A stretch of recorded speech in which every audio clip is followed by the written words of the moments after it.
چنانچہ حدیث پاک کے اندر آتا ہے، نبی پاک صلی اللہ علیہ وسلم نے ارشاد فرمایا خیرکم من تعلم القرآن وعلمہ، کہ تم میں سب سے بہترین انسان وہ ہے کہ جو قرآن کو سیکھے اور دوسروں کو سکھائے۔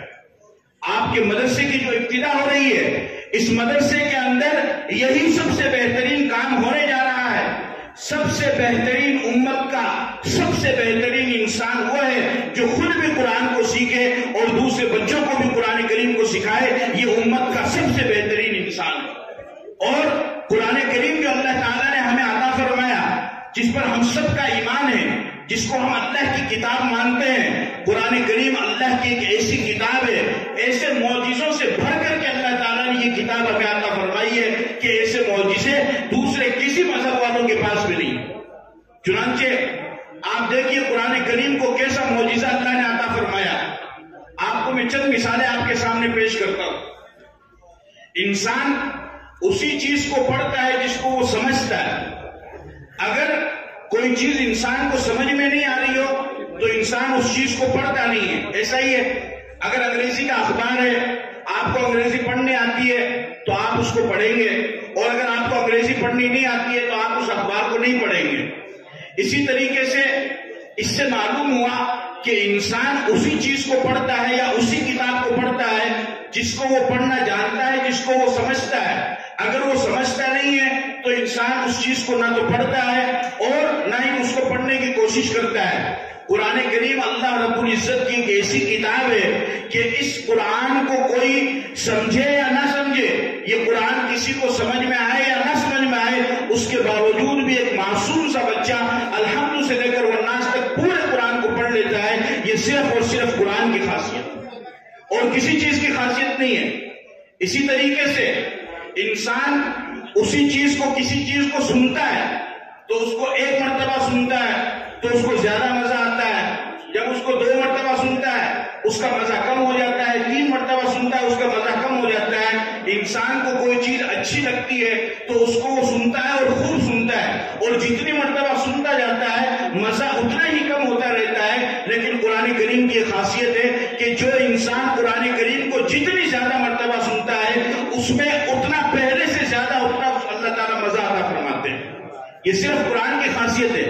اسی طریقے سے انسان جب کسی چیز کو پڑھتا ہے تو اس کو ایک مرتبہ پڑھتا ہے اس کو اچھا لگتا ہے، دوسری مرتبہ پڑھتا ہے اس سے کم اچھا لگتا ہے، تیسری مرتبہ پڑھتا ہے تو اس سے بھی کم اچھا لگتا ہے۔ جتنی زیادہ مرتبہ پڑھتا جائے گا اس سے کم اچھا لگتا رہے گا۔ لیکن قرآن کریم کی یہ خاصیت ہے کہ انسان قرآن کریم کو جتنا زیادہ پڑھتا ہے اتنا ہی زیادہ مزہ اسے قرآن کریم میں پڑھنے میں آتا ہے۔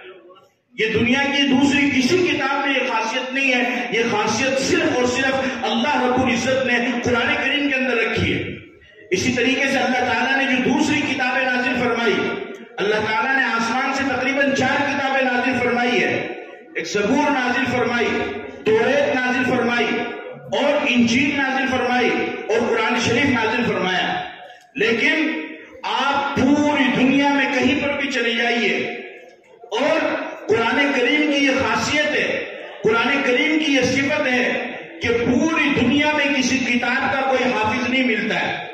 پوری دنیا میں کسی کتاب کا کوئی حافظ نہیں ملتا ہے۔ اگر چھوٹی سی بھی کتاب ہو، قرآن کریم میں 30 پارے ہیں، 540 رکوع ہیں، 114 سورتیں ہیں، اور اس طریقے سے اتنی لمبی چوڑی یہ کتاب ہے۔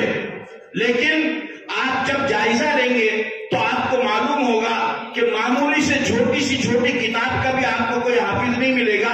کسی نے کوئی ایک آدھ کتاب تیاری کے لیے یاد کر لی تو وہ ایک الگ چیز ہے، لیکن مستقل طور پر کوئی کسی کتاب کا حافظ ہو، کسی نے پوری کتاب اپنے سینے کے اندر اتار رکھی ہو، آپ کو نہیں ملے گا۔ چنانچہ یہودیوں کو اللہ تعالیٰ نے توریت عطا فرمائی۔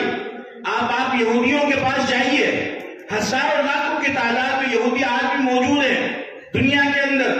آپ ان کے پاس جائیے اور ان کو جا کر کے کہیے کہ تم کوئی ایک یہودی پیش کر دو کہ جس کے پوری توریت یاد ہو، آپ پورے عالم یہودیت کا چکر کاٹ کے آ جائیں گے، لیکن ایک یہودی بھی آپ کو ایسا نہیں ملے گا جو توریت کا حافظ۔ آپ عیسائیوں کے پاس جائیے، عیسائیوں کو اللہ نے انجیل عطا فرمائی، آپ عیسائیوں کو جا کر کے کہیے کہ تم پورے عالم عیسائیت میں جتنے بھی عیسائی ہیں تم ایک عیسائی ایک پادری ہمارے سامنے پیش کر دو کہ جو انجیل کا حافظ ہو، جس کو شروع سے لے کر کے آخر تک پوری کی پوری انجیل یاد ہو، آپ پورے عالم عیسائیت کا چکر کاٹ کے آ جائیں گے، لیکن ایک شخص بھی آپ کو ایسا نہیں ملے گا جو انجیل کا حافظ ہو۔ لیکن اگر آپ مسلمان کے پاس آئیں گے، آپ اہل ایمان کے پاس آئیں گے، آپ اسلام کو ماننے والوں کے پاس آئیں گے اور ان سے آ کر کے آپ کہیں گے کہ آپ کی جو دھارمک بک ہے، آپ کی جو مذہبی کتاب ہے قرآن کریم، اس کے تم حافظ مجھے بتاؤ، تو الحمدللہ ایک نہیں دو نہیں بلکہ لاکھوں کی تعداد میں آپ کو قرآن کریم کے حافظ مل جائیں گے، لاکھوں کی تعداد میں۔ اور کتنے حافظ بنتے ہیں، کتنے حافظ بنتے ہیں آپ کو معلوم ہے؟ سید خالد فیصل صاحب ایڈیٹر ہیں، ایک اخبار آتا ہے سہارا اخبار اردو کا، انہوں نے ایک مرتبہ ایک موقع پر ارشاد فرمایا تھا، آپ سب کے سامنے یہ ڈیٹا یہ تفصیل میں رکھ رہا ہوں، اگر اچھا لگے خوشی ہو تو سبحان اللہ بولنا سب اپنی زبان سے۔ سید خالد صاحب فیصل فرمانے لگے کہ ایک رپورٹ کے مطابق ایک سال میں پوری دنیا میں تقریباً 5 لاکھ بچے قرآن کریم کے حافظ بنتے ہیں۔ کتنے بچے؟ 5 لاکھ بچے صرف ایک سال میں قرآن کریم کے حافظ بنتے ہیں۔ اور یہ تو وہ ڈیٹا ہے کہ جو ڈیٹا میں جو تفصیل میں آ چکا ہے، باقی اس کے علاوہ کتنے مدارس ہیں، کتنے مدرسے ہیں کہ جو تفصیل میں نہیں آئے ہیں، جو ریکارڈ میں نہیں آئے ہیں، کہ ان میں لاکھوں کی تعداد میں۔ یعنی ایک زمانہ ایسا تھا کہ مسجدیں خالی رہتی تھی اور کوئی قرآن سنانے والا نہیں ملتا تھا، اور آج صورتحال یہ ہے کہ حافظ قرآن ہزاروں کی تعداد میں گھوم رہے ہیں، لیکن ان کو مسجد قرآن سنانے کے لیے نہیں مل رہی۔ کسی زمانے میں مسجدیں زیادہ ہو جایا کرتی تھی اور حافظ قرآن کم پڑھتے تھے، آج الحمدللہ مدرسے کی برکت سے ایسا ماحول ہو گیا ہے کہ مسجدیں کم پڑ گئی ہیں اور حافظ قرآن زیادہ ہو گئے ہیں۔ یہ صرف اور صرف مدرسے کی برکت